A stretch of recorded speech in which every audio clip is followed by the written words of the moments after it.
Have you ever wondered what would have happened if Roger was reborn in Luffy's era? Would he join Luffy's crew and help them out, or would his presence make everything much worse? So, the story would begin during Roger's execution. Just like in the original story, the blades would enter his body on the execution platform, and everyone would assume that was the end of the Pirate King. However, in the very next moment, Roger would mysteriously open his eyes again. As he looks around, he would quickly realize that he is still in Loguetown, except everything about it would feel different. After approaching a few nearby people to ask what's going on, he would notice that nobody recognizes him. Looking down at his own body, Roger would be shocked to discover that he had somehow returned to the young, prime version of himself. Roger would then head into town, make his way to his favorite bar, and order a drink. The bartender would immediately notice something familiar about him, but he wouldn't be able to figure out what exactly it was. While waiting for his drink, Roger would flip through a newspaper that somebody had left behind. The moment he starts reading, he wouldn't be able to stop himself from bursting into laughter. His plan to start the Great Pirate Era with his own death had worked perfectly. At that exact moment, a young boy wearing a familiar straw hat would burst through the door, just like in the original story. Roger would immediately notice the hat and realize that it looks almost identical to the one he had given his apprentice, Shanks. Curious about how Luffy had gotten his hands on it, Roger would decide to follow him out of the bar and toward the execution platform. He would then watch Luffy climb onto the platform just like in the main story. Knowing exactly how reckless that is, Roger wouldn't be able to help but respect Luffy for being brave enough to do something like that. However,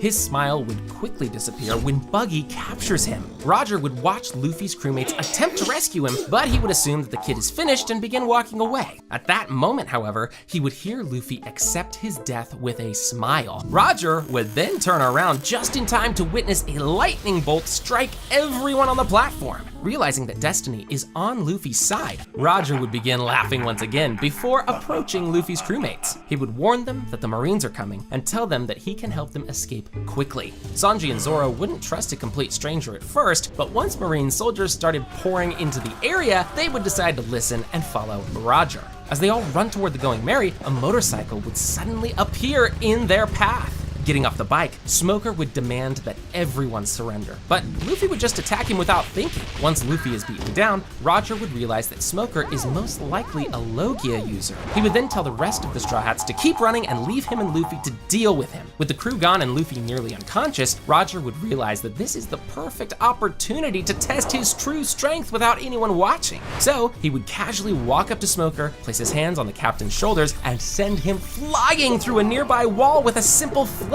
Roger would burst into laughter once again after realizing that he still possesses the same strength he had before his death. He would then help Luffy back to his feet and escort him to the ship. After this interaction, Luffy would suspect that Roger is incredibly strong. Since he's always searching for powerful crewmates, he would immediately ask Roger to join his crew. Intrigued by Luffy and having nothing else to do, Roger would gladly accept. Besides, he'd need a ride back to the Grand Line anyway if he wants to search for his former crewmates. As they approached the Reverse Mountain, Luffy would finally ask Roger for his name. This would immediately infuriate the rest of the crew since Luffy had invited a completely random man to join them without even knowing who he was. Not wanting to reveal his true identity just yet, Roger would simply tell them that his name was D. Even though Roger would be a little older than the rest of the crewmates, he would still fit in incredibly well because of his cheerful and childish personality. As they near the mountain, Roger would explain its reverse sea currents instead of Nami in this timeline. He would also challenge the crew's resolve by warning them that the Grand Line is extremely dangerous. After seeing Luffy become even more excited by the danger, Roger would feel confident that he had chosen the right kid to follow. As everyone places a foot on the barrel and declares their dream, Roger would announce that his dream is to find his old friends. Eventually, the crew would reach the other side of the mountain and encounter Laboon. While the others would be afraid of anchoring the massive whale, Luffy would immediately punch Laboon, causing Roger to laugh uncontrollably as everyone gets swallowed. Inside the whale, the crew would meet Crocus, and Roger would be shocked that he had managed to find one of his old crewmates so easily. Of course, Roger being Roger, he would immediately begin talking to Crocus and attempt to convince him that he is the same Roger from all those years ago. However, Crocus obviously wouldn't believe him. While the rest of the crew deals with the Baroque work situation, Roger would stay behind and help Crocus take care of Laboon. The arc would then continue in roughly the same way until Vivi's captured. With Vivi and Mr. Nine tied up, Roger would offer to calm Laboon down, since he knows that using a little hockey might do the trick. However, Luffy would choose to handle the situation in his own way. Before leaving, Roger would apologize to Crocus for leaving him and the rest of the Roger pirates so soon. He would even jokingly tease Crocus, saying that if he had been a better doctor, he might have been able to find a cure for him. This would leave Crocus completely stunned, since almost nobody knew about Roger's illness before his death. However, before Crocus could say anything, the Straw Hats would already be long gone. From here, the Whiskey Peak arc would play out in almost the same way. Much like Luffy, Roger would fall straight into the bounty hunter's trap and pass out after drinking far too much. When he wakes up the next morning, Roger would have no idea what had happened, but he would be shocked to learn that Vivi is actually the princess of Alabasta. Of course, he would support Luffy's decision to help her save her kingdom, and the crew would soon begin heading there. When Robin eventually appears, Roger would be the first person on the ship to react, placing a sword against her neck the moment she shows herself. Caught completely off guard, Robin would freeze in place after sensing Roger's overwhelming aura. However, Roger would simply burst into laughter and lower his sword, saying that he has no intention of hurting a woman. Robin would use this opportunity to escape immediately, while the crew continues toward Little Garden. At Little Garden, Roger would be one of the first to leave the ship alongside Luffy, and the two of them would soon meet the Giants. Remembering Dory and Brogy from many years ago, Roger would be surprised to see that their duel is still going. He would then watch the Giants clash while explaining to the crew how important their duel is to them. However, when the battle gets interrupted by Baroque works, Roger would quickly become furious. As he searches for the person responsible, Mr. 3 would attempt to ambush him. Roger would swat away the wax with his bare hands before unleashing his signature Divine Departure attack, causing the entire island to shake. However, at the last moment, he would hold back slightly so that he doesn't actually kill Mr. 3. Meanwhile, Zoro would deal with Miss Valentine and Mr. 5, while Miss Golden Week would simply run away after sensing Roger's aura. With everything taken care of, the crew would celebrate with the Giants while waiting for the log pose to reset. Just before the crew leaves, Dory and Brogy would speak with Roger about how he seems far more powerful than the rest of his crew. They would even mention that he reminded them of someone they knew a long time ago. Pretending not to understand what they mean, Roger would simply tell them that they had probably mistaken him for someone else. Not long afterward, Nami would fall ill, just like in the original timeline. This time, Roger would suggest that the crew head toward the nearby Drum Island, knowing that it had once been famous for having some of the best doctors in the world. From there, the arc would play out in almost the same way, with Roger mostly observing how Luffy and the others handle the situation. Once Nami is healed and Chopper joins the crew, the Straw Hats would finally continue toward Alabasta. And this is where the story gets super interesting, because this is where Roger would finally meet his son, Ace. So, how would their first meeting play out? Well, as soon as Roger meets Ace, he would feel as though he is looking at a younger version of himself, although he wouldn't immediately understand why. Ace would also comment on how strangely similar the two of them are. Luffy would then explain that this was one of the reasons he wanted Roger to join the crew in the first place, since he reminded him so much of Ace. Eventually, during their conversation, Luffy would call Ace by his full name for the first time. At that moment, everything would suddenly click for Roger, and he would realize that the young man standing in front of him is actually his son. Unsure of what to say, Roger would become unusually nervous and ask Ace what he thought about his father. When Ace refuses to answer, Luffy would tell Roger that Ace hates his father and that he should stop asking such questions. Roger would immediately feel an overwhelming sense of guilt as he realized that Ace never had the chance to live a normal life because of his bloodline. Watching Ace starting to leave, Roger would desperately want to say something to him. However, he would ultimately remain silent, fearing that revealing the truth would only make Ace's life even more difficult than it already was.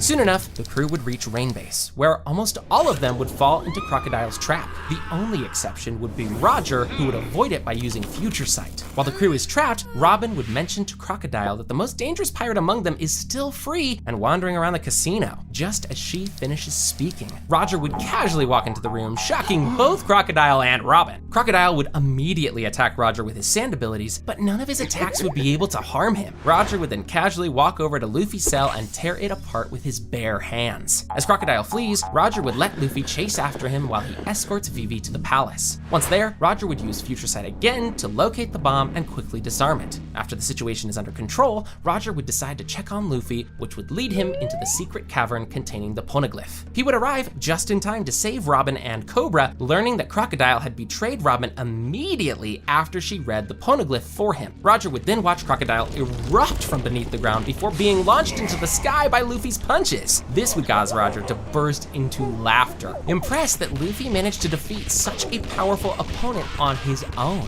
Once everything is over, the crew would spend several days recovering at the Royal Palace. During this time, Roger would meet with Robin several times and attempt to convince her to join the crew. He would do this because he knows that the Straw Hats would eventually need someone capable of reading the Poneglyphs if they ever hoped to reach Laugh Tale. Robin would be extremely suspicious of Roger and believe that he knows far too much about the world and its true history. However, Roger would simply smile and tell her that everything will make sense eventually. With that, Roger would successfully convince Robin to join the crew, and Luffy would naturally accept her just as he did in the original story. Soon afterward, the crew would depart for Jaya and witness a massive ship falling from the sky. Roger would then explain that if they wanted to reach the Sky Island, they would need to ride the Knockup Stream. Almost everyone would oppose the idea because of how dangerous it sounds, but Luffy would immediately become excited by it. At this point, Chopper would ask Roger how he knows so much about everything, which would also pique the interest of the rest of the crew. However, Roger would simply reply that he had traveled a lot during his youth. After riding the Knockup Stream directly to Skypiea, Roger would mostly allow the arc to play out as usual, leaving Luffy to deal with Enel himself. Once Enel is defeated, Roger and Nami would agree that they should take as much gold from Shandora as possible.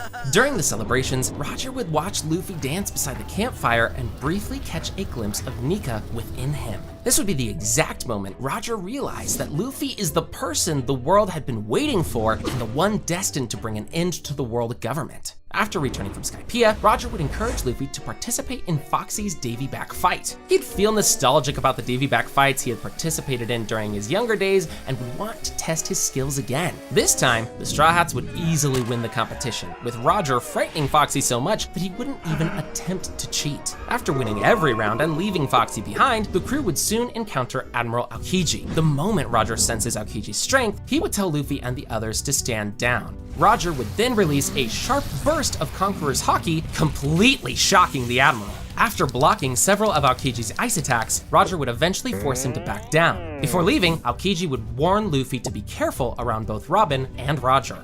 Completely amazed by Roger's strength, the crew would ask him about the mysterious power he used against the Admiral. So, Roger would explain the basic concept of Haki and offer to train them once the time is right. With the Going Merry in desperate need of repairs, Roger would suggest that the crew travel toward Water 7 since he knows someone there who might be able to repair their ship. The journey would go smoothly until the sea train nearly runs them over. Roger would be just as surprised as everyone else since this would be his first time seeing the train. After arriving at a nearby station, Roger would recognize Granny Kokoro from the time he first met Tom. He would ask her about Tom's whereabouts and become deeply saddened after learning what happened to him. Feeling guilty over Tom's fate, Roger would become so depressed that he wouldn't even leave the ship, allowing the crew to explore Water 7 without him. As the arc continues, Roger would eventually learn what happened to Robin and hear the devastating news about the Going Merry alongside everyone else. He would also be the one to suggest that Luffy and Usopp settle their disagreement over the ship through a fight. Roger would come to deeply respect Luffy's difficult decision to let the ship go, as well as Usopp's determination to fight for it. From there, the arc would progress similarly to the original story until the crew confronts CP9.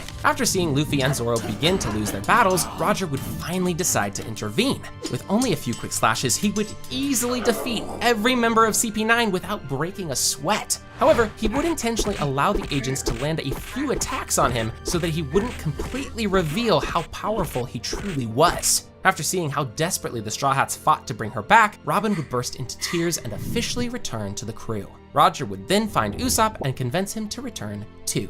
Now, since Roger helped save Iceberg's life, Frankie would eventually meet with him to personally thank him. He would even offer to build the crew a new ship for free. After learning that Frankie was Tom's disciple, Roger would reveal that he knew Tom many years ago and ask Frankie to come with them. Luffy would immediately support the idea, and Frankie would officially join the crew. Several days later, while the crew recovers, Garp would arrive to visit them, sending shivers down Roger's spine. Roger would be just as shocked as everyone else to learn that Luffy is Garp's grandson, and he would finally understand why the kid is so talented. Roger would quickly slip away before Garp notices him and would wait outside until the Vice Admiral leaves. While hiding nearby, Roger would encounter Helmeppo and Koby. After observing Koby for only a short time, he would quickly recognize the young Marine's potential to eventually become Garp's successor.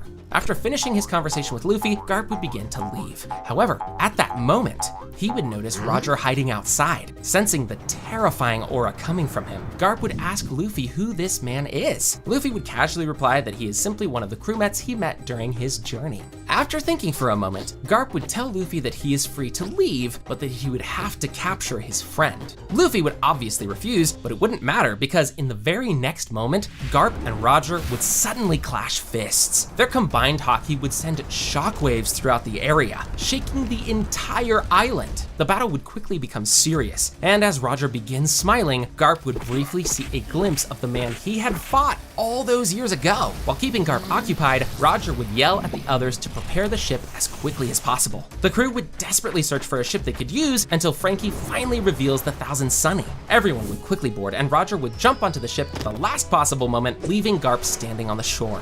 As the crew prepares to use the coup de burst to escape, Roger would walk onto the deck and stand at the edge of the ship. Raising his sword high, he would release a powerful wave of his true Conqueror's haki and commend Garp for still being pretty strong even after all these years. Although Garp would be completely shocked, deep down, he would know that this truly is the same Roger he fought in the past. Because of this, Garp would decide to plan his next move carefully and return to the Marine base for the time being.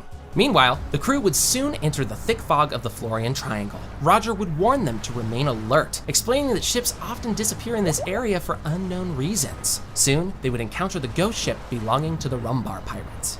After meeting Brook, Roger would quickly become friends with him since they are both pirates from a previous era. Sensing that their enemies on Thriller Bark aren't particularly strong, Roger would decide that this is the perfect place for the crew to train and become stronger. So he would begin teaching them the basics of haki while using Moria's lackeys as training dummies. From there, the arc would play out similarly to the original story. Roger would even help defeat Oars without Luffy needing to transform into Nightmare Luffy. Once Moria is defeated, Kuma would appear, and Roger would be the one to confront him. After sensing Roger's power, Kuma would immediately attack, but he wouldn't be able to phase the former Pirate King. Attempting to use the Pawpaw Fruit to separate Roger from the rest of the crew wouldn't work either, since Roger's superior haki would protect him. Unable to accomplish anything, Kuma would eventually back down and leave the island. The following morning, Roger would celebrate with the rest of the crew. He would also be pleasantly surprised to learn that Brook is the final surviving member of the Rumbar Pirates, the same crew Crocus had been looking for all those years. Leaving Thriller Bark far stronger because of Roger's training, the crew would eventually reach Sabaody to have their ship coated.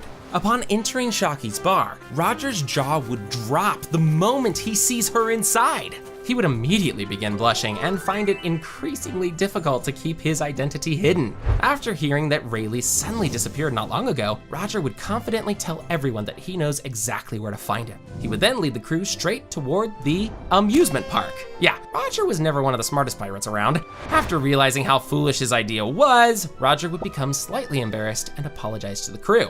The arc would then continue mostly as normal, with Cammy being kidnapped and the crew entering the human auctioning house. Roger would initially play along with the rest of the crew and wait for Kami to appear, but he would notice Luffy becoming increasingly furious. Eventually, Luffy would act exactly as he did in the original story and punch St. Carlos directly in the face. This would cause Roger to burst into laughter. He would then casually walk over to Kami and remove the explosive collar from her neck using haki. As Rayleigh steps out from the shadows, Roger would look toward him and apologize for ruining his dramatic entrance. As Rayleigh moves closer, he would slowly realize that he is staring at a younger version of his former captain. Memories would begin flooding back, causing Rayleigh's eyes to fill with tears. He would grab Roger and demand an explanation for how he is still alive. As the two of them catch up and laugh together, the rest of the Straw Hats would watch in complete confusion. Roger would then introduce Rayleigh to his new crew, the Straw Hat Pirates. Surprised by the situation, Rayleigh would comment that Shanks chose a very interesting young man to inherit the Straw Hat. Nami would then interrupt everyone and tell them to save their reunion for later since they still need to escape.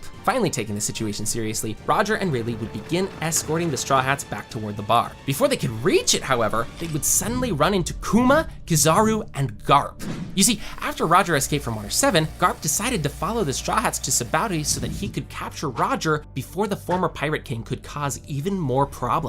So, Roger and Rayleigh would engage Garp and Kizaru, while the Straw Hats would be ambushed by Kuma. Just like in the original story, Kuma would easily defeat the crew and teleport each of them away from the island. Roger would become furious after watching his new crewmates disappear, but Kuma would secretly inform him that they are safe. After hearing this, Roger would feel relieved and finally decide to fight without holding back.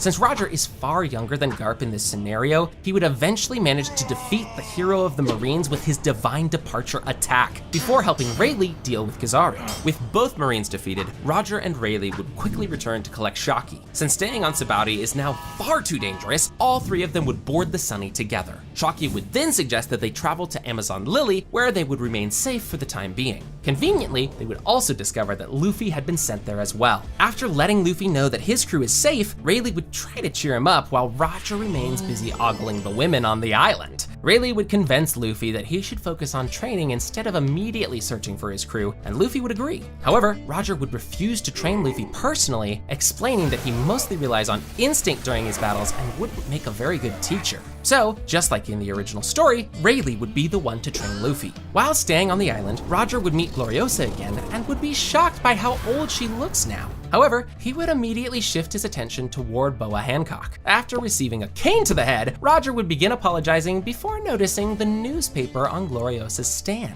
After reading the news, he would be horrified to learn that Ace was captured by the Marines. Roger would immediately prepare to rescue him while telling Luffy and Rayleigh to continue their training. Before leaving, he would ask Gloriosa, Rayleigh, and Hancock to keep the news to themselves so that Luffy wouldn't try to follow him. Soon, Roger would reach Impel Down and easily enter the prison with Boa's help. As he moves from floor to floor, he would effortlessly defeat every guard in the prison, including Magellan. Since all of the admirals would already be at Marineford preparing for the war, there would be almost nobody capable of stopping him. Roger would simply continue creating more and more chaos throughout the prison. After finally taking the keys from Hannibal, he would enter the lower levels, only to discover that Ace isn't there. Jinbei would then explain that Ace was never here to begin with. This is because Garp ordered him to be transferred directly to Marineford because he feared that Roger might attempt something like this. As thanks for the information, Roger would free Jinbei and ask him to come along and help him reach Marineford. With the entire prison thrown into a rioting frenzy, Roger would lead an army of prisoners toward the gates of justice. Covering his fists in advanced Conqueror's Haki, he would completely shatter the gates, just as Rox once did. Eventually, Roger would arrive at Marineford and see his son waiting on the execution platform. Overcome with rage, he would immediately target Garp. The two rivals would soon begin another legendary battle while arguing with each other at the same time. Roger would yell at Garp for breaking his promise, while Garp would respond that Ace had chosen his own fate. Their clash would shake the entire island, forcing the Marines to evacuate from the area surrounding them. Meanwhile, Whitebeard would watch the battle in disbelief and realize that the rumors about Roger's return might actually be true. Taking advantage of the chaos, Akainu would call out to Roger before launching a magma fist directly toward Ace. However, Marco would intercept the attack just in time. Roger would eventually overpower his old rival once again and knock Garp unconscious for the remainder of the war. Whitebeard would then leap from his ship and clash blades directly with Roger, splitting the sky above them. After smiling at Roger, Whitebeard would lower his weapon and explain that he only wanted to confirm whether it was really him. Whitebeard would then point out that they have the same goal, and the two legendary pirates would agree to fight together. As Aokiji and Kizaru approach, Whitebeard would tell Roger to go and rescue his son while he and his crew hold the admirals back. Thanking his old friend, Roger would move closer to the execution platform, only for Akainu to intercept him with another magma attack. Roger would easily withstand the blow before unleashing Divine Departure and sending the Admiral crashing into Marineford's headquarters. The impact would even cause the entire building to collapse on top of him. After all, this is the Pirate King in his prime we're talking about here, so defeating poor Akainu this easily wouldn't really be surprising. With Akainu defeated, Sengoku would finally order the warlords to intervene. However, most of them would simply refuse, knowing that they stand no chance against Roger. Furious, Sengoku would scream Roger's name and transform into his Buddha form before attacking him personally. However, just like Garp, Sengoku is now far too old to hold back a monster like Roger. And because of this, he would also be defeated relatively quickly. In the end, the Marineford War would become a complete and humiliating defeat for the Marines. After watching Roger destroy everything in his path, Blackbeard would also decide to leave early, not wanting to get caught in the Pirate King's rampage. And yes, this would also mean that Whitebeard would survive in this timeline. Soon enough, Roger would finally free Ace from his shackles. With no reason to hide the truth any longer, Roger would reveal that he is Ace's real father. Ace would initially be furious hearing this, but his anger would quickly fade after remembering everything Roger did to save him. Roger would apologize for not revealing the truth when they met in Alabasta, explaining that he didn't want to make Ace's life even more complicated. With tears in his eyes, Ace would silently embrace his father. However, instead of asking Ace to come with him, Roger would tell him to return to the Whitebeard Pirates. He would explain that they are Ace's true family and have always been there for him when Roger couldn't be. Roger would then say goodbye and tell Ace that he hoped they would meet again soon. As Roger prepares to leave, the Red Hair Pirates would finally arrive on the shore. Roger would immediately recognize his former apprentice and burst into laughter, praising Shanks for becoming one of the 4 emperors. Shanks would be left completely speechless by the sight of his former captain standing in front of him. But before he can say anything, Roger would jump aboard his ship and tell him to bring out his best booze so that they can catch up. After learning everything about Roger's return, Shanks would laugh hysterically and suggest that it must be fate that Roger met Luffy and joined his crew. After spending the next few days catching up, the Red Hair Pirates would eventually drop Roger off at Amazon Lily. Upon returning, Roger would give Luffy the good news about Ace. However, Luffy would immediately punch him in the face for hiding such important information. Annoyed by Luffy's reaction, Roger would release a burst of haki and push him backward. He would then explain that Luffy is still far too weak and would only slow him down if he came along. Realizing that Roger is right, Luffy would apologize and thank him for saving his brother. He would then immediately return to his training, promising to become strong enough to protect everyone he cares about. With that, the time skip would continue much like in the original story, with every member of the crew growing stronger over the next 2 years. Roger would also occasionally offer to be Luffy's training partner, which would cause Luffy to become significantly stronger than he was in the original timeline. Eventually, 2 years would pass, with Roger and Rayleigh turning Luffy into an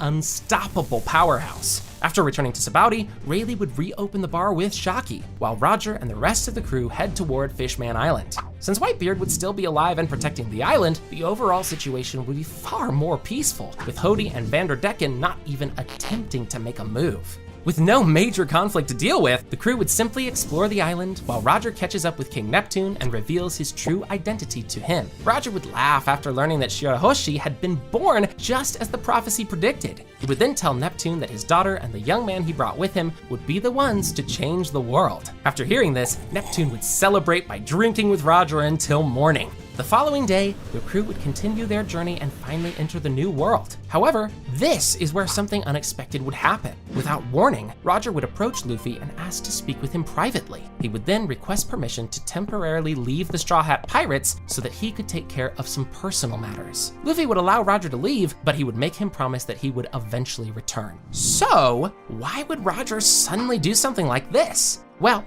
you see, Roger would want Luffy to develop his abilities naturally and become stronger on his own. If Roger continues traveling with the crew throughout the entire new world, Luffy would never struggle against Doflamingo, have his iconic battle with Katakuri, or awaken Gear 5th against Kaido. Knowing that destiny is on Luffy's side, Roger would feel comfortable allowing him to continue the journey without his help. From there, Roger would spend the next 2 months traveling around the world in search of the remaining members of his former crew. Since Since Rayleigh already told him where some of them are, Roger would be able to find them relatively quickly. After discovering that most of them retired and started families of their own, Roger would find comfort in knowing that they continued to live happy lives after his death. His journey would take him all the way back through paradise to meet Crocus before eventually leading him to Elbaf to meet Gabon. Throughout his entire trip, Roger's main goal would be to figure out what he and his former crew could do to support Luffy, the second coming of Joy Boy. While speaking with his old crewmates, Roger would also be devastated to learn that Odin died while protecting his country from Kaido. He would feel partly responsible for not being there to help him.